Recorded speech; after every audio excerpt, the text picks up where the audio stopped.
1946 ला बंगालचे ब्रिटिश गव्हर्नरचा आदेश आहे. कृपया आपण ते रिसर्च मध्ये घ्यावं अशी विनंती आहे. इनको समझना चाहिए कि बाबा साहब आंबेडकर ने क्या दिया. मुसलमानों, तुम्हारी मस्जिदों की आवाज है, मदरसों का जो स्थापना आज है. सरदार भाई, तुम्हारे गुरुद्वारे की आवाज जो बुलंद है. आज पादरियों के चर्च भी जो जिंदा है, बौद्धों के विहार भी जो यहां पर जिंदा है, और यही नहीं, हिंदुओं के मंदिर भी यहां पे जो जिंदा है.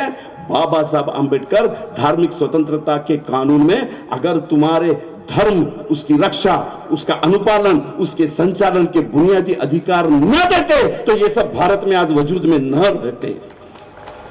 आज इतने संघर्ष के बाद में भी ये जो हमारी उपस्थिति दर्ज होती है, ये बाबा साहब आंबेडकर जी के दिए हुए फंडामेंटल राइट से.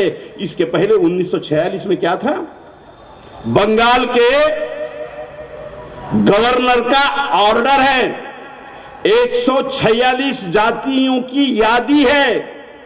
कोण कोण आहे त्या यादीमध्ये?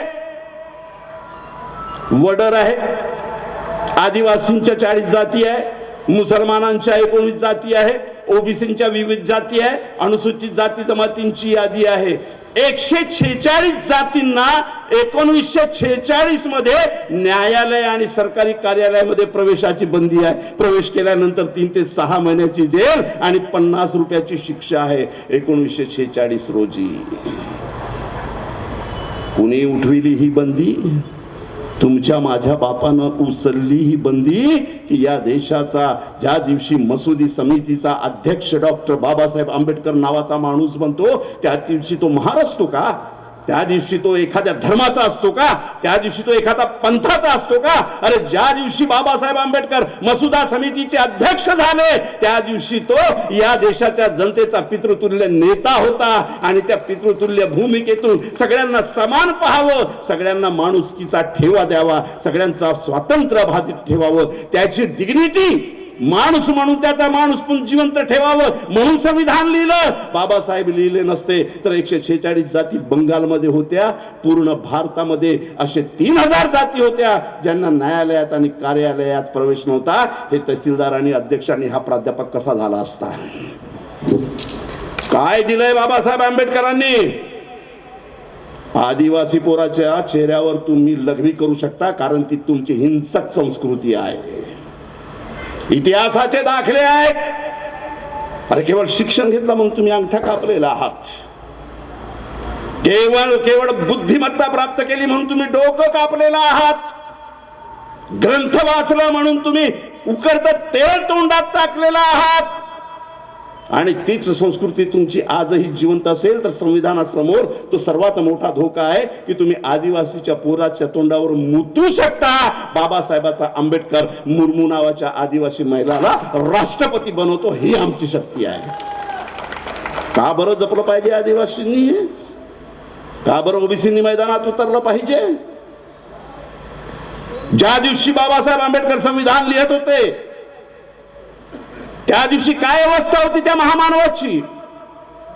11 रोगांनी ग्रस्त होते. शुगर, बीपी आणि इतर आयडेंटिफाईड 11 रोग. आणि ज्या दिवशी संविधान लिहायला बसले, बेंबी खाली सुपारी एवढी गाठ होती. त्यांच्या पीएच आत्मकथा वाचा, तिथनं पू निघत होत. बसता येत नव्हतं, उठता येत नव्हतं. स्पेशल चेअर बनवली होती आणि त्याच्यावर बसून एका सहाय्यकाच्या मदतीनं संदर्भासाठी विविध राष्ट्रांचे मौलिक संवैधानिक ग्रंथ काढून रेफरन्स साठी घेत होते बाबासाहेब. आणि संविधानाची निर्मिती केली. तिकडे पाकिस्तान झालं. 21 बॅरिस्टर होते पाकिस्तानकडे. जिन्ना, इक्बाल, 21 बॅरिस्टर. आणि ज्या दिवशी भारताला स्वातंत्र्य मिळालं त्यावेळी प्रॉमिनंट म्हणजे अनेक असतील पण ज्याला आपण नावाजलेले म्हणतो 60 बॅरिस्टर होते भारतामध्ये. बाबासाहेब कोणाला निमंत्रण द्यायला गेले नव्हते किंवा रिक्वेस्ट लेटर दिलेला नव्हता की मला संविधान लिहिण्याची जबाबदारी द्या. नव्हते गेले, पाया पडले नव्हते कुणाचे. बाबा साहब तो कहते हैं जिस दिन मुझे ये पता चला कि मैं इस मसूदा समिति का अध्यक्ष बना हूं तो मैं खुद आश्चर्यचकित रह गया कि मुझे ये कैसे जवाबदारी मिली, क्योंकि जिन्होंने दी वो तो मेरे घोर विरोधी है। उन्होंने तो घोषणा कर दी थी सरदार वल्लभ भाई पटेल के जरिए कि बाबा साहब आम्बेडकर को संविधान समिति में आने के दरवाजे ही नहीं, खिड़कियां भी नहीं, खिड़की की कांच भी हमने कीले ठोक कर बंद कर दिए। जिन्होंने बंद कर दिए हैं वही मुझे बिन विरोध चुन कर लाते हैं और बाद में अचानक मसौदा समिति का अध्यक्ष भी बना देते हैं।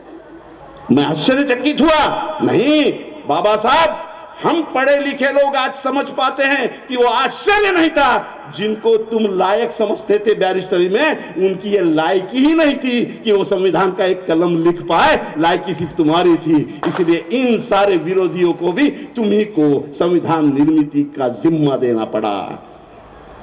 कितने बैरिस्टर थे? 60 भारत में और पाकिस्तान में 21। अरे तुम्हाला काय दिलं बाबासाहेबांनी? पाकिस्तान मध्ये 11 वर्ष संविधानाची निर्मिती झाली नाही। 11 वर्ष आणि 11 वर्षापर्यंत पाकिस्तानची डेमोक्रेसी फौजेच्या बुटाखाली श्वास कोंडत राहिली। तिथला माणूस नागरिक म्हणून उभा राहिला नाही। तिथलं कला साहित्य सगळं वातावरण त्या फौजेच्या टापाखाली 11 वर्ष मेलं रे। आणि तुम्हाला बाबासाहेबांनी जिवंत श्वास 2 वर्ष 11 महिने 18 दिवसात दिलं रे। लोकशाही तुमच्या घरात आणून दिली।